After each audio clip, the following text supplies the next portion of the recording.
विधि राखन हारी, हे वृषभानु लाड़िली प्यारी। प्यारी जो असमर्थ हूं, मेरी सामर्थ्य नहीं कि अब मन और इंद्रियों को मैं खींच करके आप में लगा दूं। अब ये कार्य आपको करना है।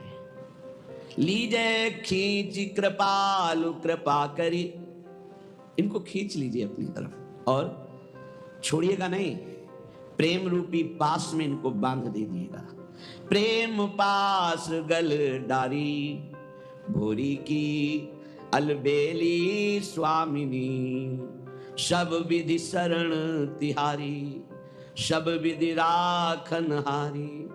हे वृषभानु लाडली प्यारी, हे लाडली हे प्यारी, मैं आपकी सब विधि से शरण में हूँ, आप ही मेरी रक्षा कर सकते हो। अन्यथा अब हमारे में सामर्थ्य नहीं रही कि हम अपनी इंद्रियों को, अपने मन को आपके चरणों में लगा सकें। ये बार बार भोगों की तरफ जाते हैं। रोकत चित्त रुकत नहीं प्यारी। यद्यपि भोरी सखी की स्थिति बहुत ऊंची है प्रेम में, ये विनय अपने लोगों के लिए है।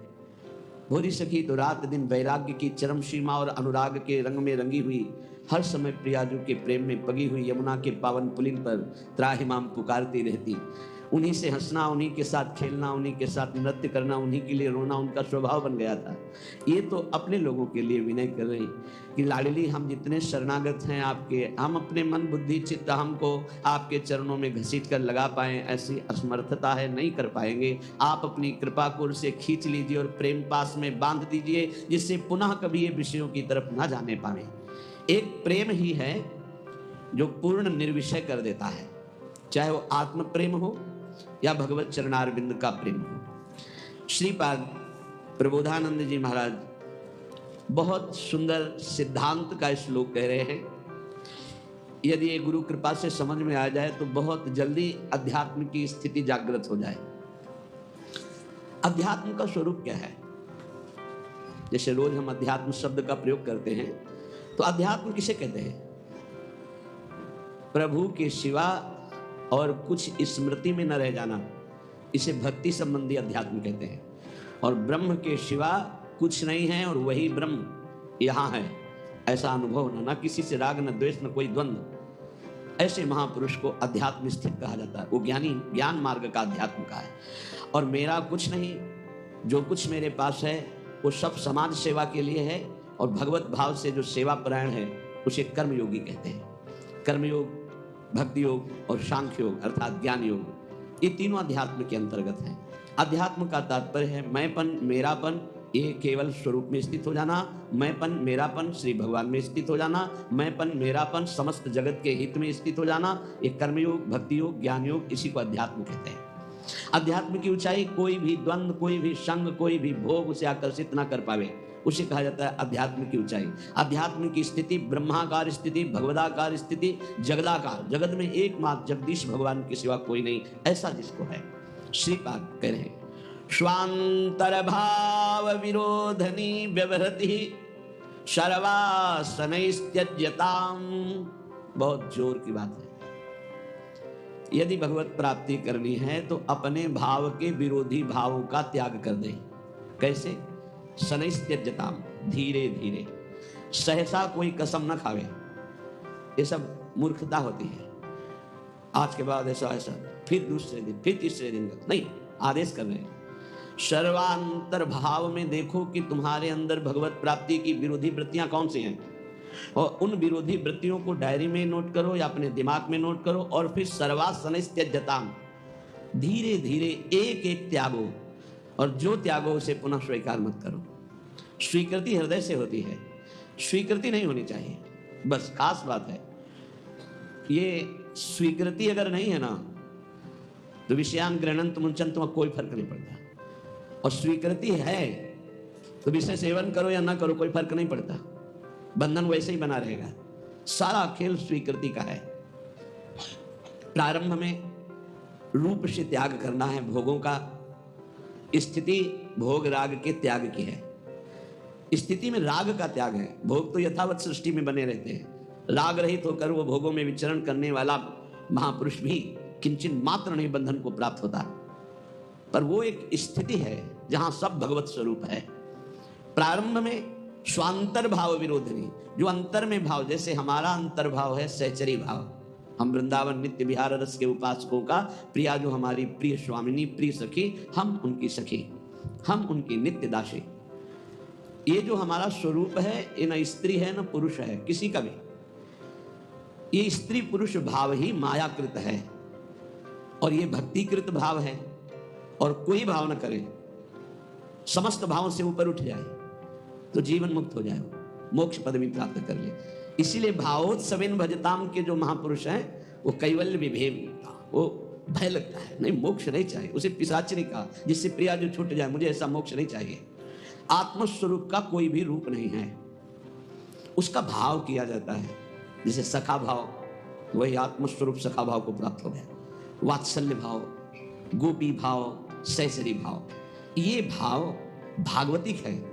इसलिए वो मुक्ति को प्राप्त ना करके परम भाव देह को प्राप्त करके अपने आराध्य देव के समीप अनंत काल तक के लिए जो ज्ञानी जन है वो ब्रह्म भाव में स्थित होते हैं, आत्मस्वरूप में। इससे उनका मोक्ष हो जाता है। मोक्ष का मतलब ब्रह्म में मिल गए, और भावदेव का मतलब अपने इष्ट के समीप रह करके परम सुख का रसास्वादन करना। तो स्वांतर भाव विरोधिनी व्यवहृति सर्वासनित्यज्यताम। अब अंतर भाव विरोध में बहुत कुछ है। भोगों की आकर्षण वृत्ति से बच पाना, अभी आप सुन रहे थे भोरी सखी प्रार्थना कर रही हैं, हम प्रार्थना से ही बच सकते हैं। ये आपको सच्ची बात कहते हैं, पूरे जीवन के अनुभव की बात कहते हैं कि गुरु कृपा से ही भोगाग्नि शांत होती है। जो भोगों के प्रति वैराग्य होता है, घृणा का भाव होता है, इसे अच्छे से समझ लीजिए, ये गुरु कृपा से होता है। ना भोगने से शांति मिलती है और ना त्यागने से ही पूर्ण शांति मिलती है। भूत के लड्डू हैं। त्याग शब्द पर ध्यान देना, हम वैराग्य उपरति नहीं कह रहे। त्याग का अर्थ होता है परमार्थ में मैं चल रहा हूं, मुझे नहीं भोगना, पर उसमें सुख बुद्धि है तो अशांत रहता है। तन त्यागे और मन गही रहे, दोनों ही दुख होए। अब अगर भोगे तो ये भूत के लड्डू है नहीं, उसमें सुख है नहीं, बार बार बार बार भोगते हुए पूरा जीवन चला जाता है। वो कामाग्नि और प्रज्वलित होती रहती, वासना और प्रज्वलित होती रहती। अगर कहीं वो भगवत मार्ग में गुरु का वर्ण करके चलने की कोशिश करे तो ये आकर बाधा खड़े कर देते हैं। विद्या, रूप, महत्व, कुल, धन, यौवन, अभिमान, ये अंतर्भाव विरोधिनी, ये स्वरूप देह नहीं प्राप्त होने देते। विद्या का अहंकार, श्री बिहारी देव जी कह रहे, पांडे पढ़ी पढ़ाए बक बह के, बड़े ऊंचे महापुरुष कह रहे पांडित्य किसे कहते हैं उसे समझो। भगवान ने गीता जी में पंडित किसे कहा है। हम लोग पंडित को जाति पक्ष में ले लेते हैं कि पंडित कौन बोले, पंडित जी, दुबे जी, तिवारी जी, मिश्रा जी, वो पंडित जी। और भगवान पंडित किसे कह रहे हैं? कह रहे विद्या विनय संपन्ने ब्राह्मणे गविहस्तनी स्वने च स्वपाके च पंडिता समदर्शिनः। पंडित कौन? बोले जो समदर्शी है, जो विद्या विनय संपन्न ब्राह्मण में, गाय में, कुत्ता में, चांडाल में, हाथी में एक ही परमात्मा को देखता है, वो समदर्शी है, वही पंडित है। पंडित कौन? जो समदर्शी है। बोले यहाँ पढ़ पढ़ के बक बक करके अपने को मान रहे हैं, ये अंतर्भाव विरोधिनी बात की समझना है। परमारथ सपने नहीं सूझो, स्वार्थ ही को सह के पाने, पढ़ी पढ़ाई बकी बहके। विद्या का जो अभिमान है इस स्वरूप बोध नहीं होने देता। नायमात्मा प्रवचनेन लभ्या न मेधया न बहुना श्रुतेन। बहुत बुद्धिमान, बहुत विद्वान, बहुत श्रवण और कथन करने वाला, पर अहंकार है, इसलिए न भक्ति उत्पन्न हो पाएगी और न ज्ञान प्रकट हो पाएगा। विद्या का अभिमान हो जाना बहुत खतरे पे पड़ जाना है। बोले परमार्थ को तो स्वप्न में नहीं जान पाएगा क्योंकि अहम है, और अपनी विद्या का प्रयोग स्वार्थ के लिए करने लगा, स्वार्थ के लिए। ये अंतर्भाव विरोधिनी वृत्ति है भागवती। विद्या का तात्पर्य है विवेक उत्पन्न हो जाना। विवेक का फल है संसार से राग त्याग कर स्वरूप बोध हो जाना या भगवान में अनुराग हो जाना, प्रिया प्रीतम के नाम रूप लीला धाम में आसक्ति हो जाना, ये है विद्वता का फल। तो बोले परमारथ सपने नहीं सूझो, स्वार्थ ही को सह के पाड़े, पढ़ी पढ़ाए बकी बहके, उपजत नहीं विवेक साच बिनु, झूठे ही लालच लहके। सत्य का परिचय नहीं मिला। जैसे कल चर्चा में कहा था कि परमार्थ का ककहरा नहीं आता है और परमार्थ की व्याख्या की जाती है। ककहरा का तात्पर्य होता है प्रारंभ से ही संयम और नियम को धारण करना। आप 10-10 संयम नियम सुने होंगे सत्संग में, कहीं कुछ नहीं। जब जैसे जो मनावे सो करो, जो मनावे सो बोलो। कोई सिद्धांत, कोई दिनचर्या, कोई महापुरुष का शासन नहीं स्वीकृत है। उपजत नहीं विवेक साच बिनु, झूठे ही लालच लहके। अंदर से झूठी वस्तुओं में लालच। झूठा क्या है और साच क्या है? साच क्या है? तो आब्रह्म स्तंभ पर्यंतम सर्वम मायामयम जगत, सत्यम सत्यम पुनः सत्यम हरिर्नामैव केवलम। ब्रह्मा से लेके तिनके तक, तिनके से लेके ब्रह्मा तक अगर कोई आशा है वो झूठी आशा है। कुछ भी है वो सब झूठा है। सत्य क्या है? तो बोले सत्य सत्य पुनः सत्य, त्रिकाल सत्य, त्रिवाचा सत्य, केवल प्रभु का नाम सत्य है। उमा कहूं मैं अनुभव अपना, सत हरि भजन जगत सब सपना। संपूर्ण जगत झूठा, सत्य केवल हरि नाम, प्रभु का नाम। भगवान शंकर कह रहे हैं। शास्त्र क्या कह रहे हैं? सत्यम सत्यम पुनः सत्यम हरिर्नामैव केवलम। तो नाम जपने में रुचि होना बहुत बड़ी बात है, गुरु कृपा से होता है। तो बोले उपजत नहीं विवेक साच बिनु, झूठे ही लालच लहके। मान बढ़ाई, रुपया पैसा, यही लक्ष्य बन जाता है तो विद्वता का कोई फल नहीं हुआ। उनके अंदर सही न सकत उत्कर्ष और को, मन मत्सर चित चहके। पाणे पढ़ पढ़ाए बकी बहके। अगर दूसरा कोई भागवतिक उन्नति को प्राप्त हो रहा है तो उसकी निंदा करते, मत्सरता ईर्ष्या उनके अंदर आ जाती, उसकी अवहेलना करते, उसका निरादर करते, क्योंकि परमार्थ का ज्ञान नहीं है। जीवत मरत,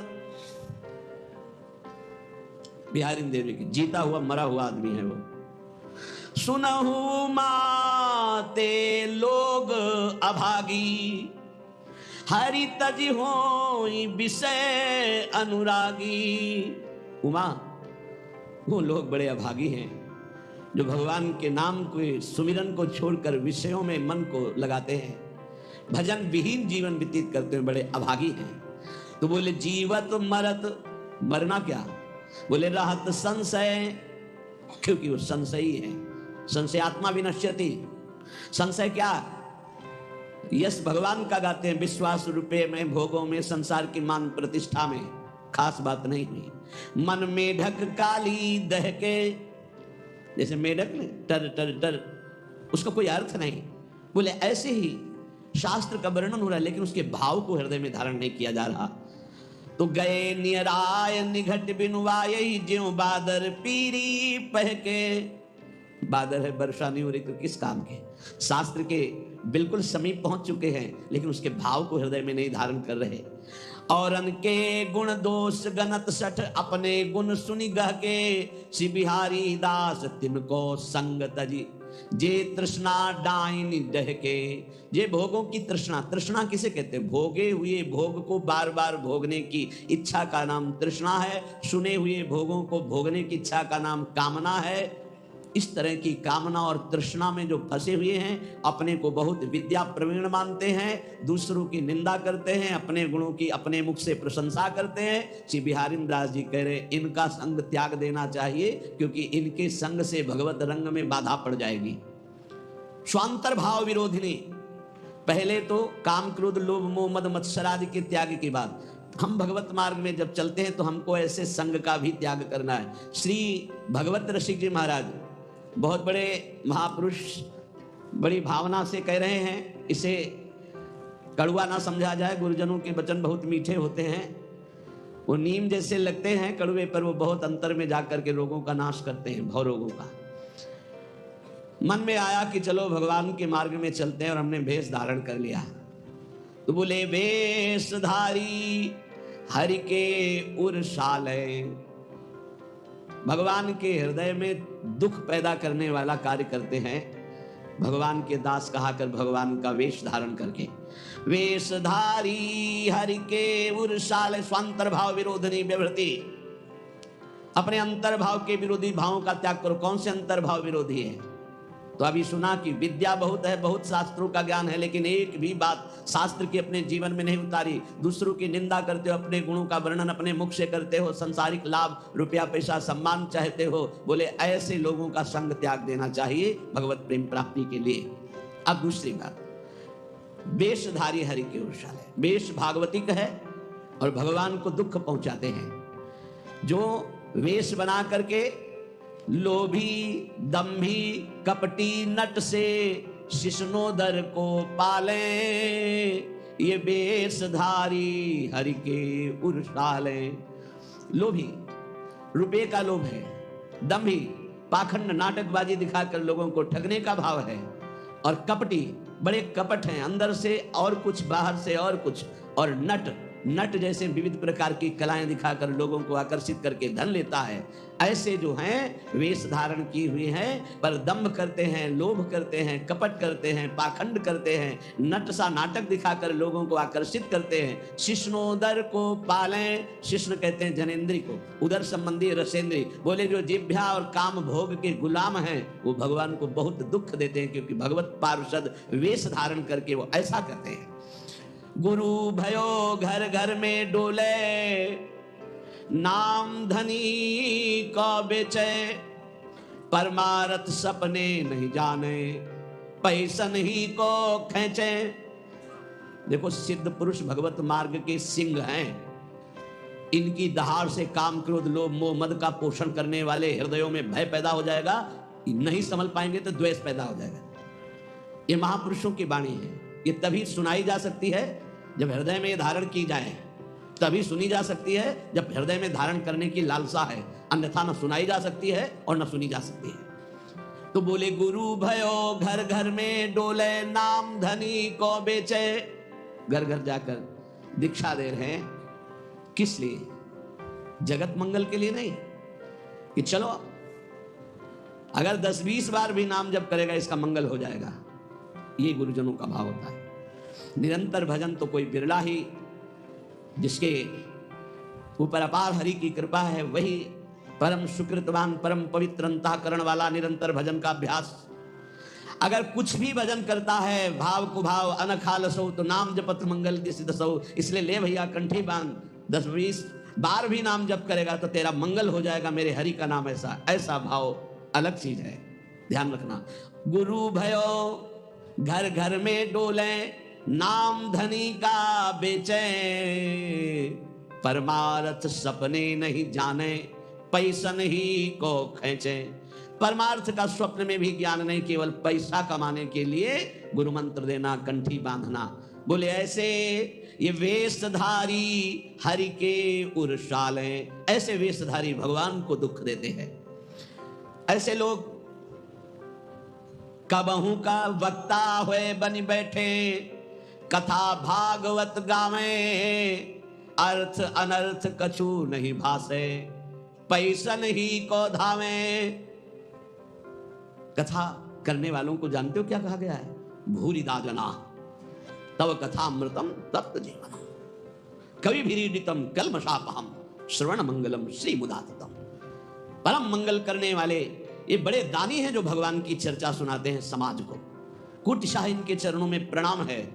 जो निष्काम भाव सबके हृदयों में भगवान का कृपा प्रसाद उदय हो, श्रवणेंद्री के द्वारा हमारे भगवान की चर्चा सुने और मोहमल पाप का नाश करके भगवत प्राप्ति के मार्ग में अग्रसर हो, इस भाव से जो भगवान की कथा सुनाते भूरिदा जना, वो बहुत बड़े दानी हैं। भगवत चर्चा सुनाने वाला बहुत बड़ा दानी है और उसे हम भगवान से भी अधिक सम्मान करते हैं, क्योंकि वो मेरे प्यारे लाडले प्रीतम की चर्चा सुनाता है। जो प्रीतम की चर्चा सुनाता है, प्रीतम का अद्भुत नाम रूप लीला धाम का सुख प्रदान करता है, वो प्रीतम से भी बढ़कर हमें प्यारा है। एक तो ये, दूसरा ये कि अर्थ अनर्थ कछु नहीं जाने। उनको पता ही नहीं है कि इस श्लोक का वास्तविक अर्थ क्या है, खुद पता नहीं। कभी कभी ऐसे लोग वक्ता होकर के बन बैठते हैं, भगवान की कथा का अर्थ का अनर्थ करते रहते हैं। इनको अर्थ अनर्थ से कोई मतलब नहीं, पैसा नहीं को धामे। बात ध्यान रखना। एक है भगवत कथा करने वाले भूरिदा जना, जो जगत मंगल करने के लिए भगवान की चर्चा करते हैं। हम भगवान की चर्चा कर रहे हैं भगवान की प्रसन्नता के लिए, जगत मंगल के लिए, तो वो कैसे हैं? बोले भूरिदा जना। हमारा मार्ग प्रशस्त हो रहा है अध्यात्म का, परमार्थ का। और परमार्थ का जब मार्ग प्रशस्त हो रहा है तो स्वार्थ की पूर्ति तो जगन नियंता भगवान कह रहे हैं योगक्षेमम भाम्यम, अपने आप पूर्ण करते हैं। हमें उसकी चाह करने की जरूरत नहीं। लेकिन जिनको ना भगवान से मतलब, ना भगवान के प्रेम से मतलब, केवल अपने स्वार्थ की पूर्ति से मतलब, भगवत रसिक जी उनको ताड़ना दे रहे कठोर शब्द में, कह रहे कबहू कवक्ता हुए बनी बैठे, कथा भागवत गावे, वो अर्थ अनर्थ कछु नहीं भासे, पैसा नहीं को धामे। कोई अर्थ से मतलब नहीं। भागवत क्या कह रहे हैं? अनर्थकारी वचन, जो मनावे सो बोले, केवल पैसा, केवल पैसा। तो बोले क्या हुआ? बोले वेशधारी हरि के उर्साले, ये भगवान के हृदय को दुख प्रदान करने वाले, ये चोट पहुंचाते हैं। भगवान के दासत्व का स्वरूप धारण करके उल्टा मार्ग ग्रहण करना। बोले ऐसे लोग कभी कभी एक और लीला करते हैं, कबहू का हरि मंदिर को सेवे करे निरंतर वासा, भाव भगति को लेस न जाने, पैसन ही की आशा। जो भगवान की सेवा करते हैं, एक एक सेवा का बहुत बड़ा महत्व है। पीछे जो रोज सत्संग सुनते हैं, काफी समय पहले चर्चा हुई थी कि जो प्रिया प्रीतम की सेवा करते हैं उनकी समानता पूरे विश्व की परिक्रमा करके अमुक अमुक यज्ञ, अमुक अमुक दान, ये 16वीं कला के बराबर नहीं। जो भगवत सेवा करते हैं उनकी समानता नहीं कर सकता कोई, दान पुण्य तपस्या उसकी बराबरी नहीं कर सकता।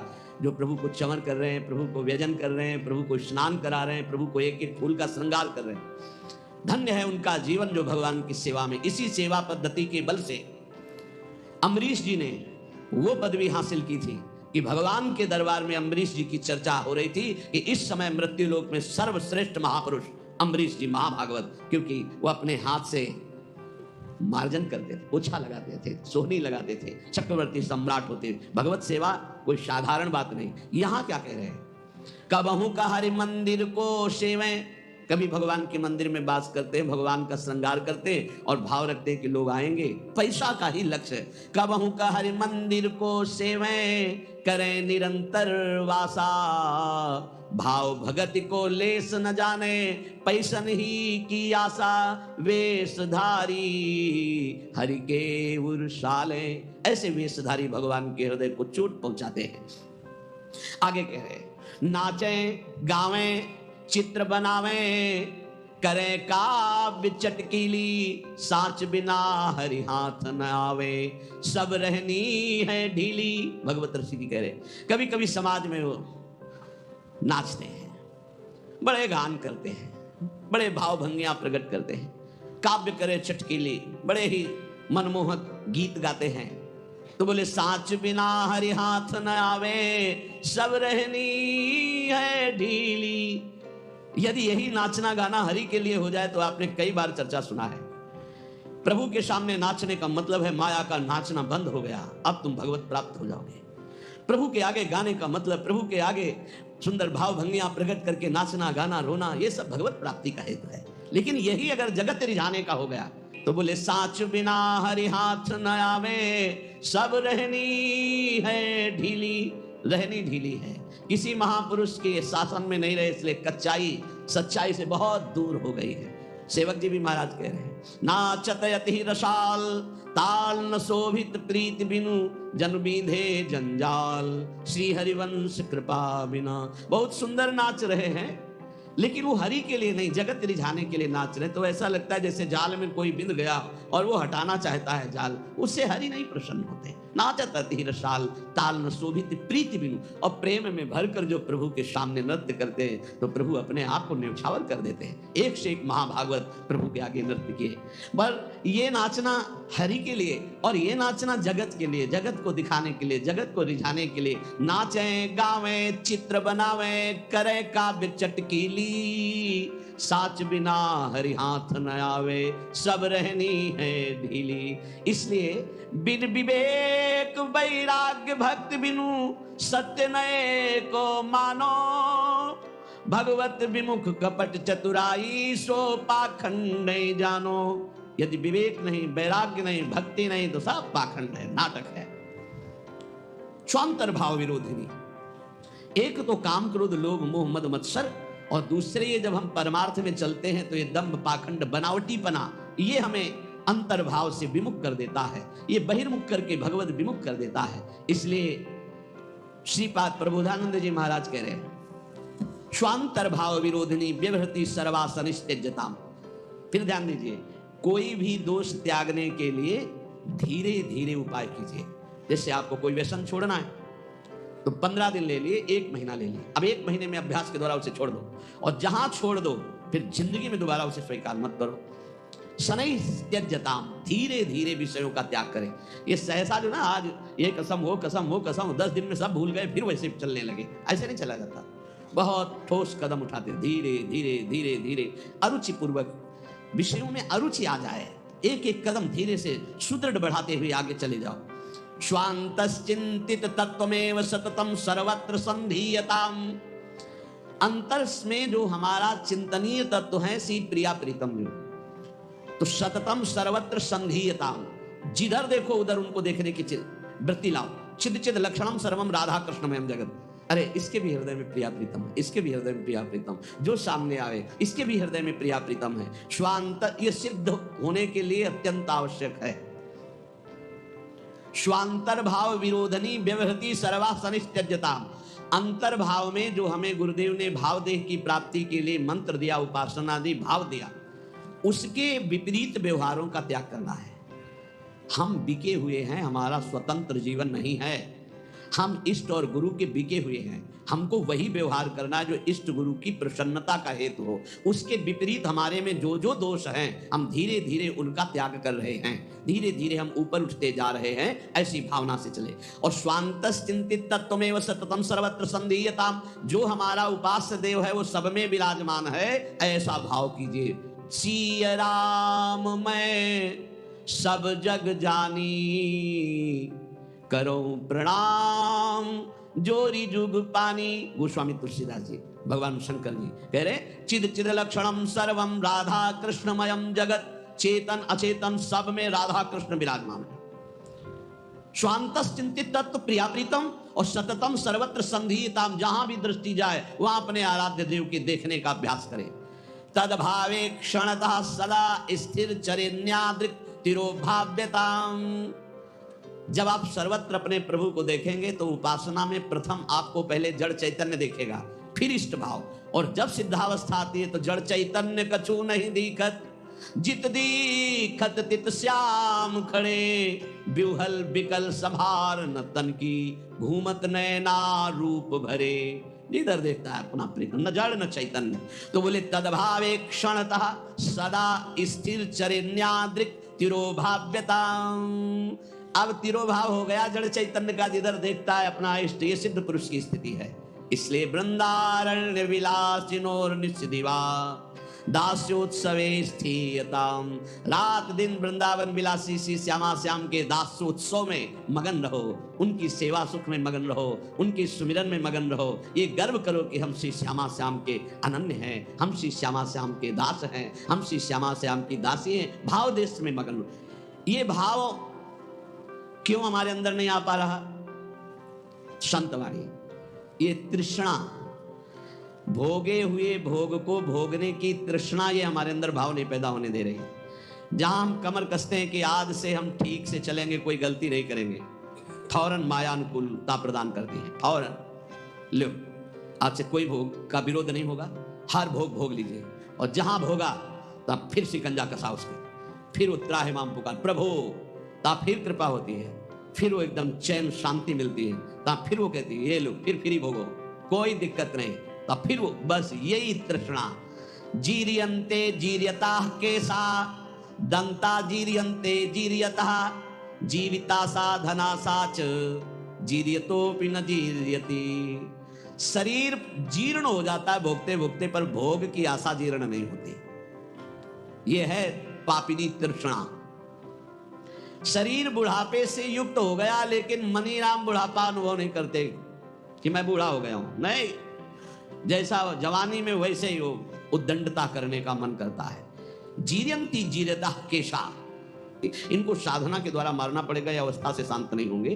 तो कह रहे जीर्यंती जीर्यता केशा दंता जीर्यंती जीर्यता, बाल सफेद हो गए, दांत गिर गए, आंखों में दिखता नहीं, बुढ़ापा आ गया, लेकिन तृष्णा वैसी ही है भोगों की, वो पुरानी नहीं हुई, वो नवीन बनी रहती है। इसलिए ये जो सदैव तृष्णा नवीन रूप धारण करती है, ये जैसे वस्त्र में सूत ओतप्रोत है, ऐसे ही अंतःकरण में तृष्णा ओतप्रोत है। समझ में ही नहीं आता, खाते खाते दांत खत्म हो गए, नकली दांत लग गए, देखते देखते आंखों में ऑपरेशन होकर नई शीशे चढ़ गए, और शीशा लग गया, चश्मा लग गया, कान में मशीन लग गई, सब, पर वो वासना नहीं गई। वही तृष्णा भोगों की, वही मकर ध्वज भस्म खा के, सोने चांदी की भस्म खा के अभी और कुछ संसार का स्वाद लेना है। ये हम नहीं, शास्त्र कह रहा है। और आप अपने हृदयों में, और हम सब अपने हृदयों में देखें, भगवत प्राप्ति में ये तृष्णा डाइन सुरसा की तरह मुंह बढ़ा रही है। सुरसा, हनुमान जी 16 हुए तो 32 हो गई, हनुमान जी 32 हुए तो 64 हो गई। सुरसा डबल बदन, ये तृष्णा ऐसे बढ़ती चली। अच्छा ले भाई, इतना स्वाहा, इतना भोग की आहुति ले ले, अब तू शांत हो जा, वो और डबल प्रज्वलित हो गई, और प्रज्वलित हो, ऐसे तृष्णा बढ़ रही है। तथैव तृष्णा वित्तेन वर्धमानेन वर्धते, अनंत पारा दुष्पूरा तृष्णा दोष सतावः, अधर्म बहुला चैव तस्मात् तां परिवर्जयेत्। ये तृष्णा चाहे धन की हो, चाहे भोग की हो, ये सदैव बढ़ती जाती है। जब आदमी सोचता है इतनी संख्या का अगर धन हो जाए तो हमारा बढ़िया काम चल जाएगा, और दैववशात यदि उसको उतनी संख्या का धन मिल जाए, तो जो पहले सोच रहा था उससे भी बुरी अशांति उसके अंदर उतनी धन संख्या प्राप्त होने पर होने लगती है, और बड़ी, ऐसे बढ़ते बढ़ते वो नष्ट हो जाता है शरीर, पर तृष्णा नष्ट नहीं होती, चाहे धन की हो चाहे भोग की हो। इसलिए उपासक को इस तृष्णा रूपी पापिनी को पहचान करके नष्ट करना ही चाहिए, पूर्ति नहीं। पूर्ति करने से बढ़ती और ना देने से ये नष्ट हो जाती है। नष्ट करने से ही शांति मिलेगी। तृष्णा भोगे हुए भोगों की, पकौड़ा चटनी चाहिए, ये चाहिए, जवान, दांत, आंख, कान, नाक, सब इंद्रियां से दुष्टों ने जीवन बर्बाद कर दिया। पूरा दिव्य मानव जीवन जो भगवत प्राप्ति के लिए था, बर्बाद। कितना निकृष्ट, बलिष्ठ होने के लिए कितना निकृष्ट उतर जाता है खान पान व्यवहार में। अब आप विचार कीजिए, वो जो जिसमें अंडा जिसे कहते हैं, उसके अंदर कितना लिवलिवा गंदा पदार्थ होता है। उल्टी नहीं हो जाती इन लोगों को? उल्टी होता है, बमन हो जाए देख के, कैसा स्वभाव बन गया। दूसरे के मांस शरीर के ऐसे शौक से खा रहे, घृणा नहीं होती? और तुमको ये नहीं पता है कि तुम धर्म विरुद्ध आहार कर रहे हो, ऐसे ही तुम्हारा नोच नोच के काल तुम्हारे मांस खाएगा। कैसे बोले? हमने तो नहीं देखा नोचते हुए। तो देख ले जहां एक्सीडेंट होता है, नहीं, यहां सरिया घुसे, यहां घुसा, यहां घुसा, यहां घुसा, आप जिंदा फड़फड़ा रहे हैं, दृश्य देख लो। काट काट के वो सब निकालते निकालते घंटों लगे, उसमें भी स्वाहा हो गए, आहुति हो गई।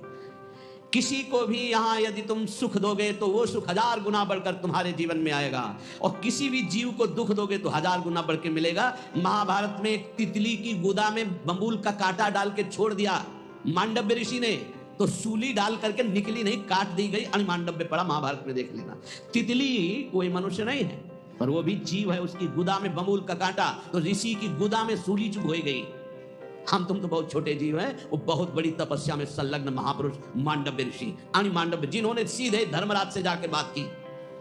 यहाँ यमदूत को देख के सोच और लघुशंका एक साथ छूट जाती है, वो सीधे जाके धमकाए और साप दे दिए, जा 100 वर्ष तक मनुष्य आयु को भोग, तब तुझे पता चलेगा। धर्म के निर्णय में चूक कर दी।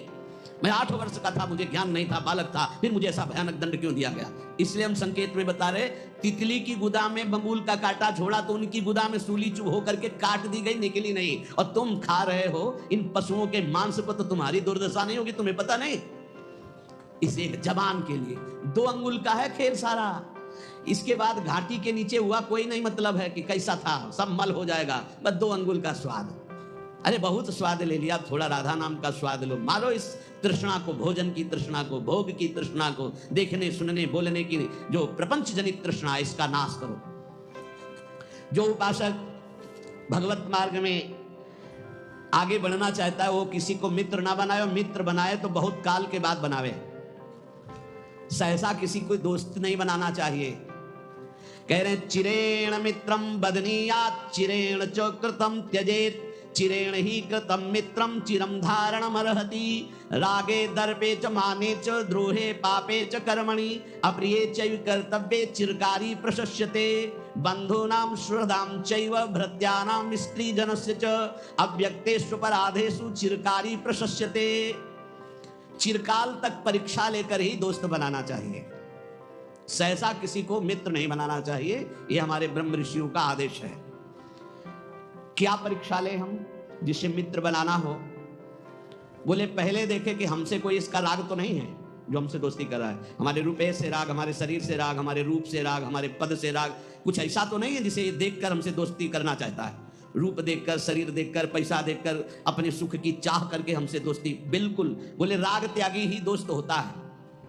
अगर वो कुछ हमसे लेना चाहता है, भोगना चाहता है, पाना चाहता है, वो दोस्त नहीं होता है। दोस्त होता है जो नाना प्रकार की दोस्त के द्वारा दी हुई पीड़ाओं और कष्ट को सह करके दोस्त का साथ कभी न छोड़े। कह रहे चिरम धारण मरहती, चिरकाल तक अपने दोस्त को सुख दे और वो दोस्त उसे दुख दे पर उसे सहता चला जाए, उसे दोस्त कहते हैं। ऐसा कौन दोस्त होगा? बोले राग दर्पे च माने च द्रोहे पापे च कर्मणि, जो राग त्यागी होगा। ये आजकल जो दोस्त बनाए जा रहे हैं, देख लो, नाप लेना कैसे दोस्त हैं, इसका परिणाम देख लेना। आजकल दोस्त बनते हैं चाहे बालक हो चाहे बालिका हो, शरीर को देखकर, रुपया देखकर, चाहे बच्चा हो चाहे बच्ची, शरीर राग देख करके, रुपया देख करके, सुख का भाव रख करके जो दोस्ती, घबरा जाना ऐसे दोस्तों से, दूरी बनाना ऐसे दोस्तों से, शोषण करने वाले हैं वो दोस्त नहीं होते।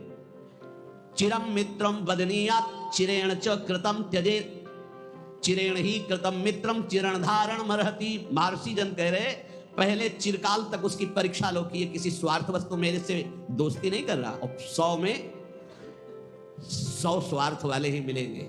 100 कोई परमार्थिक होगा जो मित्र ऐसा मिले नहीं, कोई ना कोई स्वार्थ है जिससे वो दोस्त बनाए। चिरकाल तक इंतजार करो। ये किसी स्वार्थ के बसी मित्र वही जो अपने मित्र के लिए प्राणों का त्याग कर दे। कुपथ निवार सुपंथ चलावा। पहला पहचान तुम्हारे किसी भोग सामग्री, विद्वता, राग, पद, प्रतिष्ठा, इसको देखकर तो नहीं दोस्त बना रहा, हट जाओ, वो दोस्त नहीं, स्वार्थी। दूसरा दर्प, अहंकार। अहंकारी को कभी मित्र नहीं बनाना चाहिए। अगर अहंकारी को मित्र बनाओगे तो उसके आम में ठेस पड़ेगी तो तुम्हारा नाश कर देगा वो। तीसरा द्रोह, जो सबसे लड़ाई झगड़ा और द्रोह करने वाले, ऐसे को कभी मित्र नहीं बनाना चाहिए। चौथा जो पाप कर्म प्रिय है, ऐसे कभी को दोस्त नहीं बनाना चाहिए। पांचवा जो शास्त्र विरुद्ध खान पान करता है, अप्रिय कर्तव्य शास्त्र विरुद्ध खान पान, कभी ऐसे को दोस्त नहीं बनाना चाहिए। चिरकाल तक कर्तव्य की परीक्षा लेकर के ही दोस्त बनाना चाहिए। ये कर्तव्य परायण है, ये हमारे प्रति दोस्ती निष्काम भाव से रख रहा है, ये हमारे किसी स्वार्थ से नहीं। ऐसे मित्र होते हैं, बिरले ही होते हैं, ऐसे देखे भी हैं।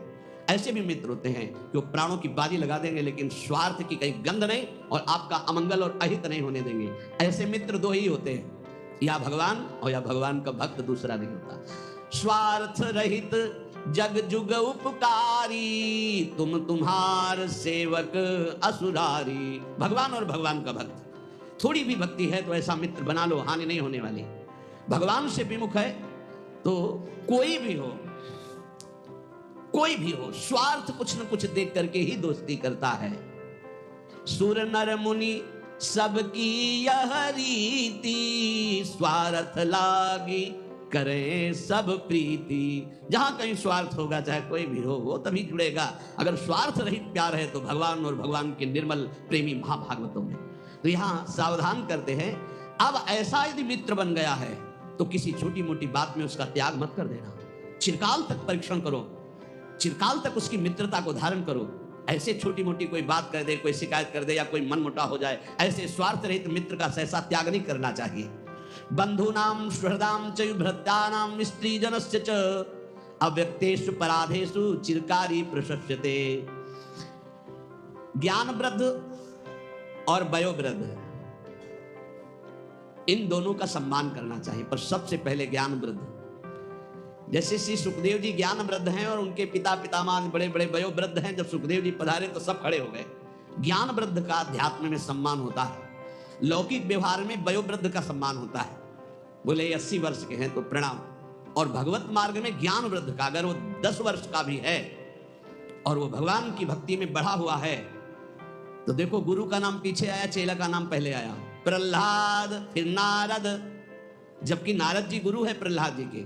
पर जब भक्त नामावली का गान करते हैं प्रातः स्मरणीय भक्तों में, तो प्रहलाद, नारद, पराशर, पुंडरीक, व्यास, अम्बरीश, सुकसौनक, भीष्म, दालभ्याम, पहले प्रहलाद जी का आया। अद्भुत भक्ति, अद्भुत निष्ठा। तो यहाँ ज्ञान वृद्ध का सम्मान अध्यात्म में होता है, व्यवहार में वयोवृद्ध का सम्मान होता है। दीर्घ काल तक ज्ञान वृद्ध पुरुषों का जो संग किए हुए है, उसको चाहिए कि धर्म का सेवन करने के लिए, धर्मयुक्त स्वभाव बनाने के लिए अपने आप को बंधुनाम सुहृदाम चयुभृतानाम स्त्री जनस्य च, अपने बंधु भाई परिवार सुहृद भृत्य स्त्री वर्ग, अगर इनसे कोई अपराध बन जाए तो इनसे कभी द्रोह ना करे। इसके लिए ज्ञान वृद्ध संतों से शिक्षा प्राप्त करके अपने परिवार को प्रीति के द्वारा बांधे। आज का समय ऐसा आ गया, छोटी सी छोटी वस्तु के लिए भाई भाई की हत्या कर देता है। छोटी सी बात के लिए पत्नी पति में मनमुटाव और तलाक और दुनिया का प्रपंच का क्या सीखा, क्या मानव जीवन की दिव्यता प्राप्त की। ज्ञान वृद्ध पुरुषों की सेवा करके बंधुनाम सुहृदाम च भृत्यानाम स्त्री जनस्य च, अपने भाई से, अपने सुहृद जनों से, अपनी पत्नी से, अपने पारिवारिक जनों से ऐसी प्रीति करो वो तुम्हें कटु व्यवहार करे।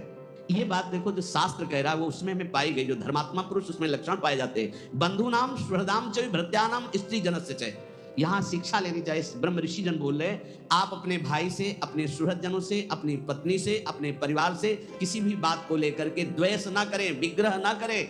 चिरकाल तक मित्र की परीक्षा लेकर उसे मित्र बनाए, छोटी मोटी बात में उसकी दोस्ती को तोड़े ना। ये आपके अंदर दैवत्व भाव आएगा। सर्वस्पिंद्री लोभेन संकटान्यवगाहते, सर्वत्र संपदस्तस्य संतुष्टम यस्य मानसम। चाहे गृहस्थ में हो चाहे विरक्त में हो, जो लोभग्रस्त हो जाता है वो संकट में निश्चित पड़ जाता है। लोभग्रस्त हो गया तो संकट में पड़ जाता है, पक्का पड़ जाता है।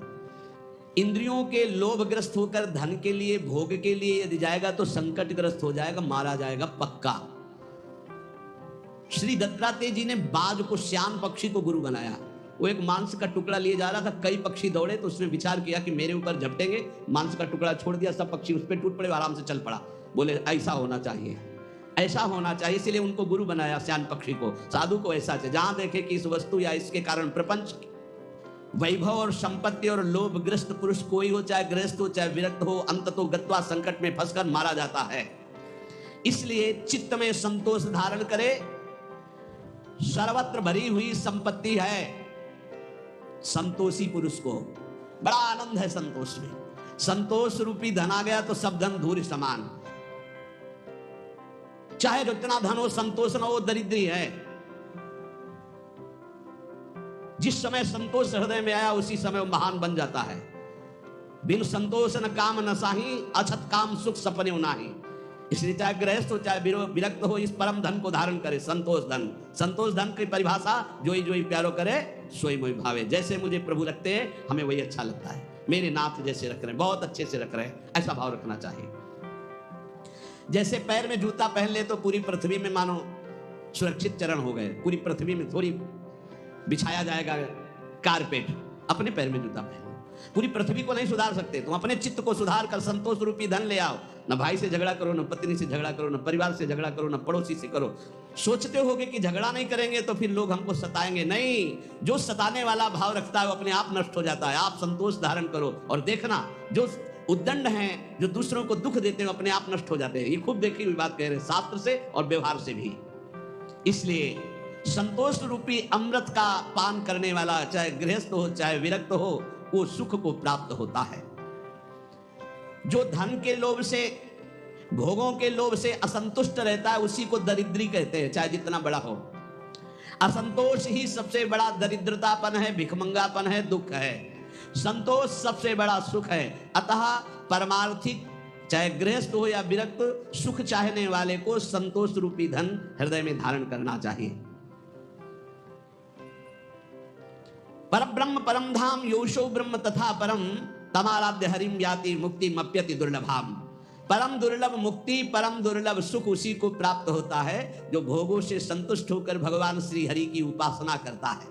जैसे गोस्वामी तुलसीदास जी कह रहे हैं, जथा लाभ संतोष सदा काहू सो कछु न चाहोंगो। इससे बहुत जल्दी हरि प्रसन्न होते हैं और नाम जप कर रहा है, हरि की आराधना कर रहा है। वो परब्रह्म परम धाम योशो ब्रह्म तथा परम, जो परब्रह्म है, परम धाम है, परम स्वरूप है, उन श्री हरि की आराधना वही पुरुष कर सकता है जो संतोषी है, और वही मोक्ष पद को प्राप्त होता है।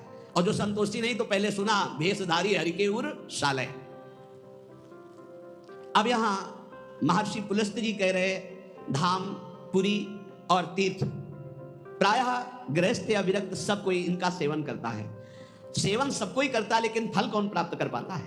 तीर्थों में, धाम में, पुरियों में, ये महर्षियों की वाणी है।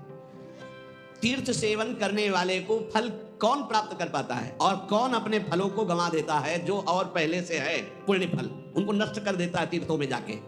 तो बोले यस्य हस्तौ च पादौ च मनश्चैव सुसंयतम विद्या तपश्च कीर्तिश्च तीर्थ फलमश्नुते पतिगहादुपावृत्तः संतुष्टो येन केनचित् अहंकार निवृत्तश्च सा तीर्थ फलमश्नुते अक्रोधनश्च राजेन्द्र सत्यशीलो दृढ़व्रतः आत्मोपमश्च भूतेषु सतीर्थ फलमश्नुते। तीर्थों में जाए तो अपने हाथों को, अपने पैर को, अपने मन को संयम में रखे। जो विद्वान, तपस्वी, गृहस्थ, विरक्त कोई भी हो, पहली बात तीर्थों में जाए तो अपने शरीर को संयम में रखे। पहला, कभी किसी तीर्थों में मैथुन धर्म का प्रयोग न करें। तुम्हारे गृहस्थ हो, घर है, परिवार है, तीर्थ गए हो, बहुत होश में जाओ। जैसे हरिद्वार, काशी, द्वारिकापुरी, ये ब्रज धाम, कहीं भी भगवान की कृपा से यदि जाना मिले तो पहला नियम ले लो कि हमको इन तीर्थों में ब्रह्मचर्य से रहना है। 1 दिन, 2 दिन, 3 दिन, 4 दिन, जितने दिन तुम्हें रहना हो, ब्रह्मचर्य का पहला। दूसरा, कोई ऐसा कार्य तुम्हारे हाथ से न बन जाए, हाथ पैर अहंकार संभाल के तीर्थ में। संत कनि रंकन जानती अभिमानी गर्विष्ठ लोभ मद मत तगाधा दुष्ट परिहरो दूरी भजत भज श्री हरि राधा। धामों में, तीर्थों में ऐसे भगवान के लाडले घूमते हैं जिनको तुम समझोगे पागल हैं, जिनको समझोगे भिखमंगे हैं, जिनको समझोगे ये भूल कभी न करे तीर्थों में जाके किसी भिखारी, किसी पागल, किसी को कमजोर समझकर ये आप मार दें, पीट दें। पहली बात, किसी भी तीर्थ में जाकर मैथुन धर्म का प्रयोग न करें। गृहस्थ किसी भी तीर्थ में जाकर किसी को गरीब या भिक्षुक या भिखारी को समझ करके कि अरे ये तो ऐसे ही, कहीं आप उनकी अवहेलना न कर दें, उनके ऊपर हाथ न उठा देने, सारे सुकृत चले जाएंगे। और कह रहे जो तीर्थ सेवन का फल प्राप्त करता, तीर्थों में जो बटता उसे नहीं पाना चाहिए। प्रतिग्रह शून्य। अगर जैसे हलवा पूड़ी परिक्रमा में बट रहा है या कहीं बट रहा है, बोले ये प्रभु का प्रसाद है आप ले लीजिए, प्रणाम करो। आपको ये नहीं कि दबा के हलवा पाए, परिक्रमा किए हो, आप आए हो गृहस्थी में, बिल्कुल आपको किनका नहीं लेना। किनका लेना है? राधा रमण जी के मंदिर में, राधा वल्लभ जी के मंदिर में, बिहारी जी के मंदिर में, वहां बट रहा है तो आप किनका ले लीजिए। रोड में बट रहा है, संसार में बट रहा है, ये सुकृत और पुण्य के लिए ये प्रतिग्रह है, गृहस्थी को नहीं लेना चाहिए।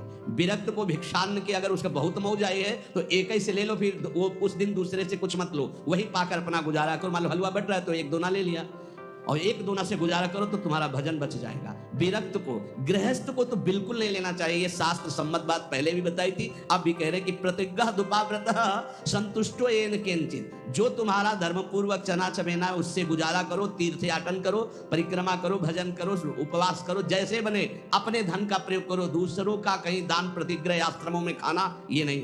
अगर आश्रम में प्रसाद पाया, आपको लगता है मैं अगर ये प्रसाद पाता तो 100 रुपया लगते, तो वहां 110 रुपया वापस दो, क्योंकि बनाया भी है उन्होंने और पवाया भी है, तो इसलिए उनको 10 रुपया और ज्यादा दो। गृहस्थी में कभी किसी का प्रतिज्ञा तीर्थों में ना ले तो उसको तीर्थ का फल प्राप्त होता है।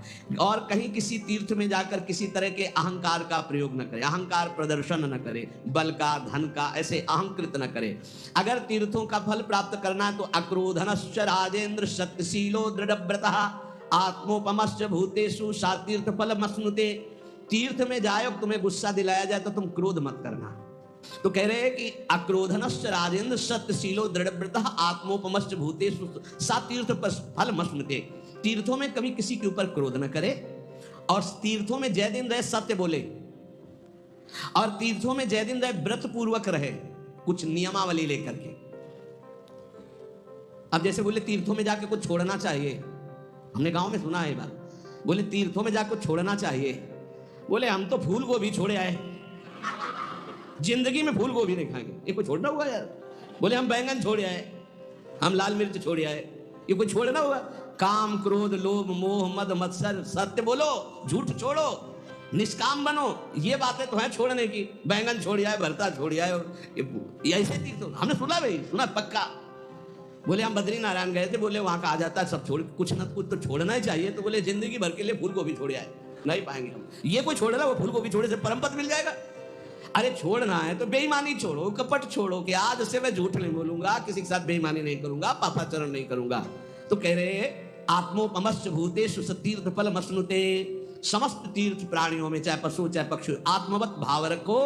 कोई पापाचरण तीर्थ में ना हो, किसी का दान तीर्थ में स्वीकार न करो, तीर्थों में व्रत रखो, क्रोधहीन व्यवहार हो, सत्यवादी बनो जितने दिन तीर्थों में, तो आपका तीर्थ फल सुरक्षित रहेगा।